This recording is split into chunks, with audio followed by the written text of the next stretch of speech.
Finally बच्चों UP board का result आ चुका है और ऐसे में बहुत से ऐसे स्टूडेंट्स हैं जो अपने रिजल्ट से संतुष्ट नहीं है। उनको ऐसा लगता है कि शायद उनके साथ जो मार्किंग है वो उसमें फेरबदल हुआ है, यानी कि जितना वो डिजर्व करते थे उतना उनके मार्क्स नहीं आए। और इसी चीज के लिए बच्चों आपके लिए अभी भी एक आखिरी मौका है। जी हाँ मेरे प्यारे बच्चे, मैं बात कर रहा हूँ यूपी बोर्ड रिजल्ट की कॉपी की रीचेकिंग को लेके। और आज की इस वीडियो में मैं आपको पूरा प्रोसेस समझाने वाला हूँ, बताने वाला हूँ, ताकि आप टाइम रहते हुए अगर आपको ऐसा लगता है वाकई में, जी हाँ, अगर आप सीरियस हो और आप वाकई में मार्क्स को लेके काफी ज्यादा ऑब्सेस्ड हो चुके हो कि मुझे तो चाहिए क्योंकि मेरा जो स्कोर है उतना नहीं आया जितना मैं डिजर्व करता हूं, करती हूं, तो इसलिए इस वीडियो को जरा ध्यान से देखिएगा। पूरा प्रोसेस आपके साथ शेयर कर रहा हूं।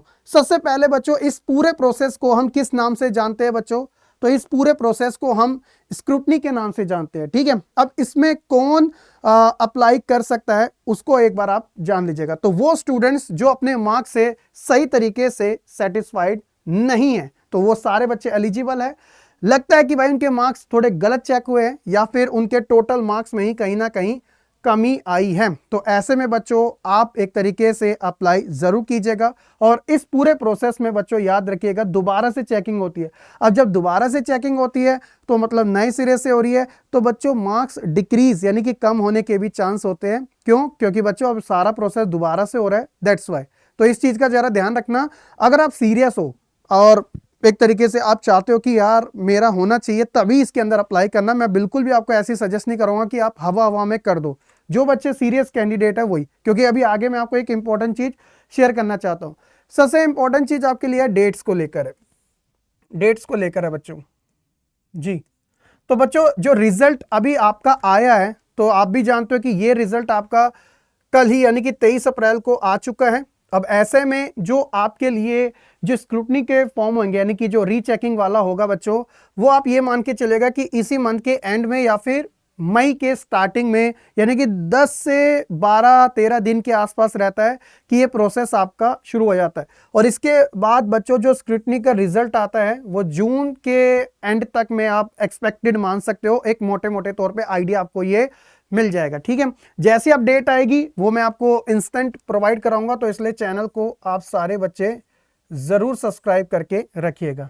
ठीक है, और इसके अलावा सर क्या कोई फीस भी लगती है? ऑब्वियसली बच्चों इसके अंदर आपको फीस देनी पड़ेगी, और ये फीस ही के ऊपर तो सारा मेन कंसर्न है। क्योंकि मैंने आपको स्टार्टिंग में बता दिया था कि देखो अगर आप ये पूरा प्रोसेस कराओगे तो आपको 500 रुपये पर सब्जेक्ट देने होंगे। जी हाँ बच्चे, पर सब्जेक्ट। और इसमें भी एक इंपॉर्टेंट चीज है, अगर कोई बच्चा प्रैक्टिकल, अगर किसी का प्रैक्टिकल वाला सब्जेक्ट है, ठीक है, तो प्रैक्टिकल का अगर आपको रीचेक कराना है तो उसके भी 500 अलग से आपको देने पड़ेंगे। सब्जेक्ट के अलग हैं और प्रैक्टिकल के अलग है। तो मान लो कोई एक सब्जेक्ट है जिसमें प्रैक्टिकल भी है, और अगर आप उसे रीचेक करवा रहे हो और प्रैक्टिकल में भी रीचेकिंग है, तो बच्चों आपके 1000 रुपये लग जाएंगे।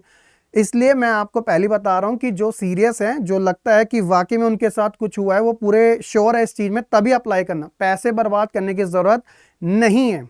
आई request to all of you. इसके अलावा आपको करना कैसे है आवेदन, मैं आपको स्टेप बाय स्टेप सारा समझा देता हूं। तो सबसे पहले पहला स्टेप जो होगा बच्चों, ये जब आप इसे अप्लाई करोगे तो स्कूल से ही आपको स्क्रूटनी का फॉर्म मिलता है, आप अपने स्कूल से ले सकते हो।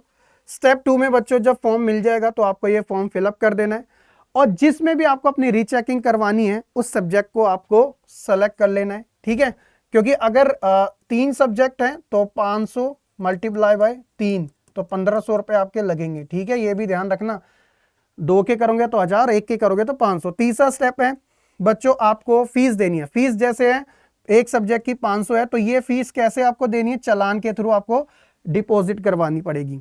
फिर चौथा स्टेप है कि उसके साथ बच्चों आपको डॉक्यूमेंट भी अटैच कर देना है, जैसे आपकी मार्कशीट, ये आपको डिजी लॉकर में मिल जाएगी। डिजी लॉकर, अगर किसी बच्चों को डिजी लॉकर के बारे में नहीं पता तो बच्चों वो आप मुझे कमेंट सेक्शन में बता देना, वरना अभी जो आपका रिजल्ट आया वो पीडीएफ फॉर्मेट में भी है। और बच्चों आपकी फीस की रिसिप्ट। इसके अलावा बच्चों स्टेप 5 जो होगा, वो जो फॉर्म होगा वो आप यूपी बोर्ड के रीजनल ऑफिस में भेज देना, ये आपका स्टेप रहेगा। फिर इसके बाद स्क्रूटनी में होता क्या है ये भी जान लीजिएगा। देखिए स्क्रूटनी में क्या होगा, जो आपकी टोटलिंग है ना उसे को चेक किया जाता है, यानी कि जो आपका आंसर जो आपने लिखा है, क्योंकि थ्योरी एग्जाम में ज्यादातर आपके, तो उसमें आंसर जो इवेल्युएट हुआ है ना, तो उस चीज को जरा ध्यान रख लेना, मतलब आंसर इवेल्युएट हुआ है या नहीं, ये चेक होता है स्क्रूटनी के अंदर। तो इसी को ही बच्चों एक तरीके से इस नाम से जाना जाता है। तो रीचेकिंग नहीं होती है पूरी तरीके से। तो ये भी आप थोड़ा बहुत जब आप अप्लाई कर रहे हो तो पहले से, इसलिए ये वीडियो मैंने आपके लिए बना दी है क्योंकि बहुत सारे बच्चे अप्लाई करेंगे, कहीं उनके पैसे बर्बाद ना चले।